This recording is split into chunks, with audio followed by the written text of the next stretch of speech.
Ithinar's Bloom by H. Jane Harrington. Chapter 32. Answer to the Call. The chief contrast between the warrior and the priest is that the warrior bears death in his blade. The priest carries death in his words.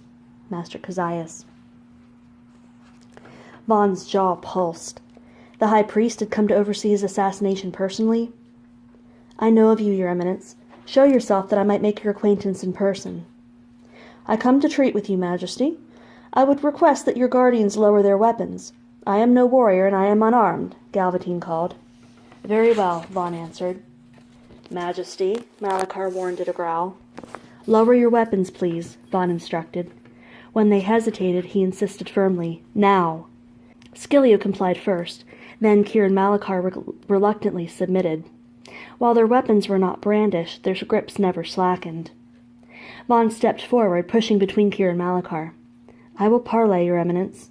From the shadows, 3 figures materialized, as though congealing from the darkness itself. The man in the center stepped forward. He was escorted by 2 mages on either side, and he was cloaked in the long and flowing holy robes of the priests. His cassock, however, was much more ornate and luxurious, and a billow of black fabric peeked from under the hem. Long silver hair flowed down his back, slicked neatly, and the lines stretching across his face and forehead spoke of his advanced age. There was a keen intelligence in his eyes. That he was frail and small-framed made little difference. The man was obviously powerful. Your Majesty, the priest bowed formally, you've changed a bit since we last met. I'm afraid I cannot speak likewise, Your Eminence, as I have no memory of you. You were only 3 years old, a joy to be around. Most children irritate a man in his old age, but I truly enjoyed your Majesty even then. I must say you were my favorite prince of the 2. Your brother, on the other hand, was an irritant, whiny and petulant. Unfortunately, the hand of time did nothing to diminish his weaknesses. Is that why you had him assassinated? Vaughn asked boldly. In truth, he did not know if Galvatine had ordered Tarnavarian's death, but he could determine so much about the man by his reaction to the accusation. Rather than anger, Galvatine's face displayed calm amusement. I can assure you that I ultimately played no role in the death of our dearly departed crown prince. I admit that an attempt was made on him in the last few days before the moonless night. I did order that, Galvatine said. The priest's voice was steady and pleasant, which surprised Vaughn somewhat. He had always envisioned his greatest adversary to be a large man with a deep, penetrating, and evil-laced voice. But the assassins failed, as they were destined to do, Galvatine continued. I had to try, even though I expected the outcome. Prophecy may be misconstrued, but it is never wrong in retrospect. We have only the gods to thank for the Guardian's fateful intervention. If not for him, the moonless night would have afforded Prince Tarnavarian the status of Chaosbringer, instead of you. Vaughn was confused. I don't understand. What about the moonless night? And how could Tarnavarian have been the Chaosbringer? If we might sit, I would gladly explain what you should know. Vaughn nodded and crossed his legs as he descended. The 2 mages behind Galvatine supported his arms and lowered him to the ground, where he too crossed his legs. Vaughn noticed that the guardians and keepers made no move to recline, instead staring at each other fiercely across their imaginary boundary. Majesty, I must advise against this. I find it difficult to trust a man who allies himself with those creatures, Malachar stated venomously as he gestured to the keepers. I understand your apprehension, Guardian, but sometimes necessity makes for strange bedfellows, as I'm sure His Majesty understands. Galvatine grinned slightly as he eyed Kir and Scilio. At any rate, the Keepers of Magic and I currently have a common goal in mind, namely, saving the world. Now then, shall we begin our talks? Please, tell me all you can. What does the moonless night have to do with my brother and the Chaosbringer? Vaughn asked calmly. Galvatine nodded. The moonless night. Can you see in the dark, my prince? Vaughn was surprised at the question. No, I don't suppose I can. Neither can the gods, Galvatine said. The eyes of the gods are closed to the world without the light from the moons. What does that mean? It means that evil has free reign on the world when the gods cannot see. Forces of chaos can take hold when the heavens are blind to them. Tarnavarian died only hours before the moonless night. Had he lived and remained in the chamber of the gods when the sun set that evening, the status of Chaosbringer would have been his fate. So, you're saying that Tarnavarian was about to do something evil that night? Something to allow chaos into the world? Vaughn asked. He was, though as unintentionally as you would be, should you enter that chamber on the moonless night. You see, if I do not prevent your return to Imperia, the Chaos-bringer shall be born in you. I will not allow myself to submit to evil, Your Eminence. What can I do to prevent this prophecy from being fulfilled? Tell me, and I'll do it, Vaughn said, trying to keep his voice from pleading. You must die, Galvatine stated simply. Seems to me you're the one spitting depravity, Kier sneered. The venom dripped from her voice, and Vaughn worried that she might launch an assault on the High Priest.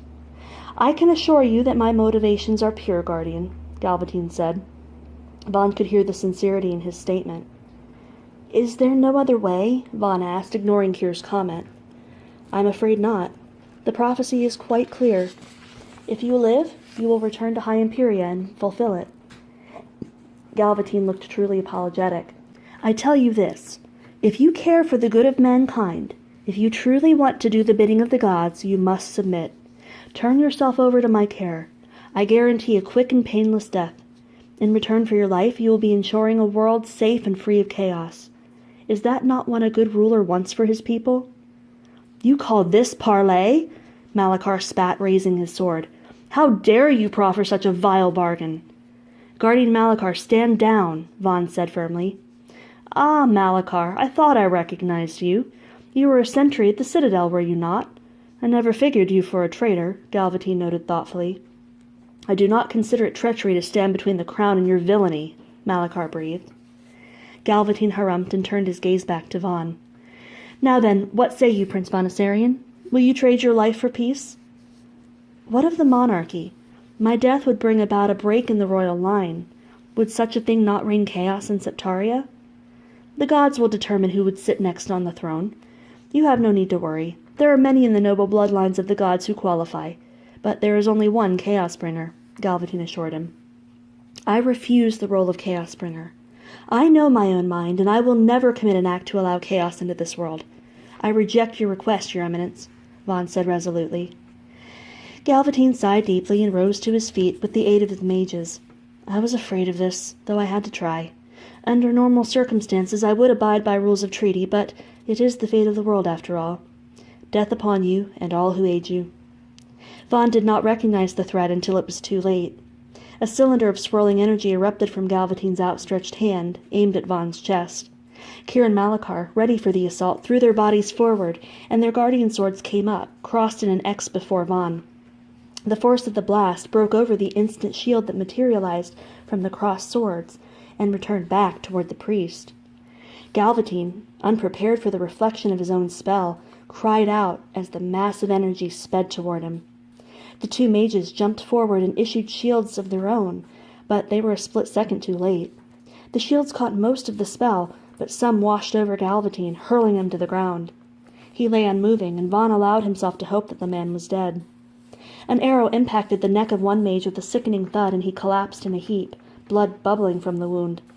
Vaughn realized that Skillia had slipped up behind the mages to their unshielded backs, and was notching another shaft. Before Skillia could launch it, however, the second cloaker released his shield and grabbed for Galvatine's body. The mage pulled the priest back toward the shade of the trees, where they dissolved into the darkness. Yes, take flight, cowardly zealots, Skillia called merrily toward the shadows. Vaughn exhaled a shaky breath, his eyes akin to saucers. Everything had occurred so quickly he had to replay the entire event over in his mind for confirmation. What just happened? He asked, to nobody in particular. Kier and Malachar, their blades still crossed, seemed frozen in time. They exchanged confused glances. I don't know. I think we just won, Malachar said. Did you do that? 'Cause I sure didn't, Kier said to Malachar, the shock plastered across her face. She lowered her guardian sword and stared at it in awe. Did you see that? Skillia crooned. That was amazing! However did you generate a reflection shield? I did not think it possible. Malachar blinked at Kier. It just happened. When we brought our swords up, it was like the magic knew what we needed, Kier finished. Methinks there be more to this guardian magic than we realize, Skillia suggested. Vaughn shook away his shock and tested a smile. I can't believe my own eyes. Is Galvatine finished? The guardians shared their excitement at the thought, whooping and celebrating their victory, fueled by the adrenaline that had been welling in their blood. Vaughn was delighted to see Keir smiling. He hugged her joyously. She laughed, returning the celebratory embrace, and he spun her around wildly. When her feet met the ground, their eyes locked, and Vaughn fell into her gaze. There was no longer a wall between them. Keir dropped the forced masculinity for one unguarded moment. For the first time, Vaughn saw her, and she was stunning. He tucked a stray bang behind her ear and felt his cheeks redden. Keir then seemed to remember herself and released him quickly, her cheeks flushing to match his. To cover, she slapped Vaughn's back in a gesture of camaraderie. Scilio threw his arm around Vaughn's neck. "Hail to Prince Vonasarian and his guardians," he proclaimed, his free arm raised to grab the sun. After recovering from the outburst of glee, they plopped upon the grass. Malachar passed around an army-issue flagon, which was filled with a smooth whiskey. As Vaughn took a sip, his eyes watered at the sudden and burning sensation inflaming his tongue and trailing down into his belly. He was not accustomed to anything stronger than the watery ale that was served in taverns. Ithinar had shared a drink of hard liquor with him, once, several months before, in celebration of a thespian award he had achieved. Vaughn had forgotten how potent such liquid could be to a virgin throat. They sat in silence, and Vaughn knew that the guardians too were replaying the event over in their minds. After several minutes, Keir's face fell. "I don't know that it's over," she murmured. "Oh, fie! We all witnessed that glorious spell. That antiquarian geezer hit the ground faster than a woman's undergarments in my bedchamber. He is surely feeding carrion by now," Scilio said confidently. Then he paused and added, with markedly less confidence, "Well, I don't believe he could have survived that, could he?" "It didn't hit him full force," Malachar said thoughtfully. All of the hope that Vaughn had been entertaining in the last few minutes was suddenly vanquished. "You don't think he's dead?" There was an uneasy silence as the prospect was considered. Almost in answer to their speculation, a raspy voice spoke from the shadows behind them. "Good must prevail, Majesty. We will not suffer the world to be claimed by darkness. You must die. When next you call, we will be ready." Vaughn shuddered as Galvatine's voice trailed off. He wasn't dead after all. "No," Vaughn whispered despondently. After standing on a mountain-top, he felt as though he were falling from the precipice. Malachar placed a steady hand on Vaughn's shoulder. "Fear not. You are not alone in the world. Galvatine will never harm you." He looked to Keir and Scilio and nodded. "We will never allow it." Vaughn lifted his head and inhaled deeply, willing away the tension he could feel knotting his shoulders. His guardians all shared the same expression of resolve. Their support gave him strength he otherwise would have lacked. He'd been about to revisit his lifelong question. Would the world really be better off if he died? It was a doubt that had haunted him for as long as he could remember.